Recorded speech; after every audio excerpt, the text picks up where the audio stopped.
आपकी और हमारी तो क्या औकात है फ्रेंड्स। जी हाँ फ्रेंड्स, आप समझ ही रहे होंगे मैं किस फील्ड की बात करने जा रही हूँ। फ्रेंड्स, मैं बात करने जा रही हूँ वाई पूर्ण कुमार, जो कि आईपीएस अधिकारी थे। उनका भी हाल ही में उन्होंने खुदकुशी की है, सुसाइड किया है।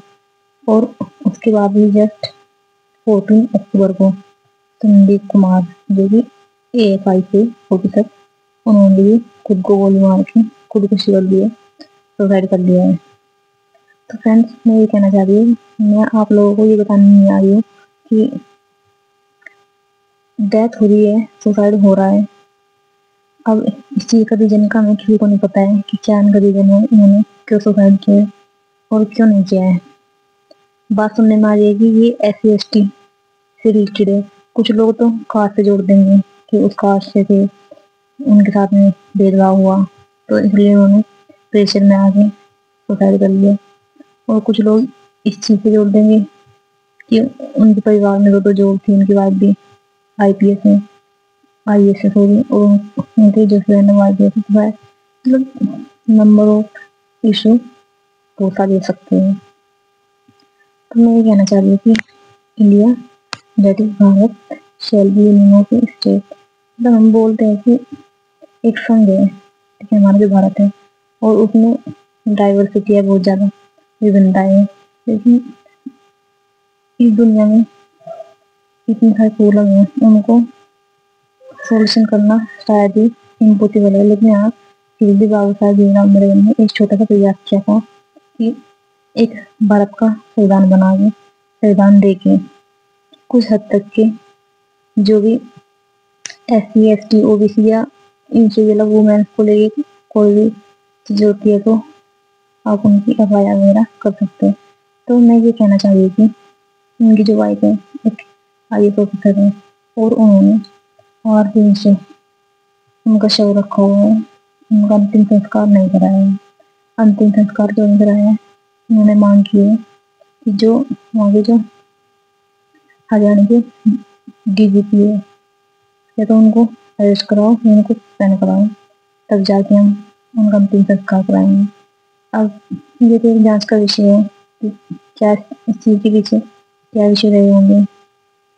ठीक है फ्रेंड्स, बस मैं ये कहना चाह रही थी, जिस घर में दो IAS IPS हैं, वहाँ पे उन्होंने सेल्फ सुसाइड कर लिया। और दूसरा, जातिवाद इशू बोल रहे कुछ लोग, कास्ट सिस्टम है। तो मैं ये कहना चाह रही, बेचारी मैडम का क्या होगा, जो एक IAS अधिकारी है, वो इतनी हिम्मत रख रही है कि उन्होंने जो शव है वो रखा हुआ है। एक महिला होने के नाते मेरी संवेदनाएं उन परिवार के साथ नहीं है, लेकिन मरने वाले तो मर जाते हैं, लेकिन जो जीतते हैं ना, वो उनसे भी ज्यादा अपने आप को ऐसा है और मरा हुआ महसूस करते हैं, क्योंकि लड़ना तो उनको ये जिंदगी की जंग जिनको लड़नी है, और उनको जो जस्टिस दिलाना है वो भी उनको लड़ना है। तो कोई ये कह रहा है कि वो तो अलग अलग कपड़े पहन के दिल दिल में आ जाती है, भाई वो IAS है, तो क्या वो गंदे कपड़ों में जाएगी जस्टिस मांगने के लिए? मतलब वो मैन के ऊपर हर चीज को लेके क्वेश्चन मार्क उठा जाते हैं। ठीक है, मैं ये कहना चाह रही हूँ। और बेचारी एटलीस्ट वो मांग तो कर दी है। अब क्वेश्चन लिख दी, आप और हम, हमारी बात में कोई औकात नहीं है। तो हमने क्या कर लिया, जगह 12वीं ग्रेजुएशन, पोस्ट ग्रेजुएशन, ठीक है, शादी वाले में बस डेट्स हो। लेकिन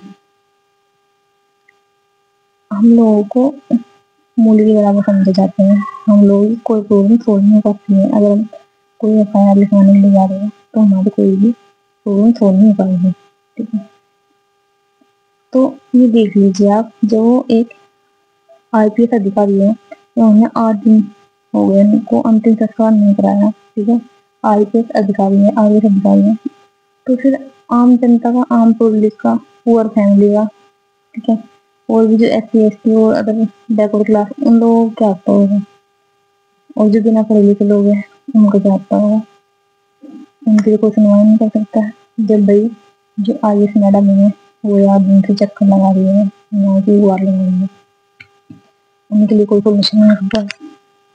तो फ्रेंड्स, अब कहते हैं ना कि राजनीति में जाती है, जाती है राजनीति में, जो करने वाले हैं, लेकिन लोगों को तकलीफ हो जाती है कि अगर वो समुदाय जो हजारों का मतलब दबाया जा रहा है और उसमें से एक दो और पढ़ लिख के थोड़ा आगे निकल भी गए हैं, फिर लोगों को तकलीफ उनको हो जाती है, पैसे है पहुँचती है, जैसे हिंदी बोर्ड से पहुँचे उनको तो आरक्षण मिल रहा होगा, उनको पोजिशन मिल रहा है, उनको तो अम्बेडकर ने आरक्षण दिया है।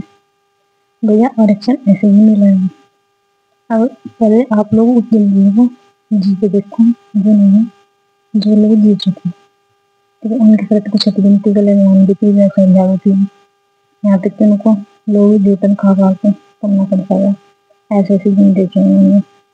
और अब भी कोई ज्यादा वो नहीं हो पाया, आजादी के 75 साल हो चुके हैं, आजादी के 75 साल हो चुके हैं, उसके बाद भी हमें इस तरीके की केस देखने को मिलते हैं, तो ये हमारे लिए बड़ी दुख की बात है।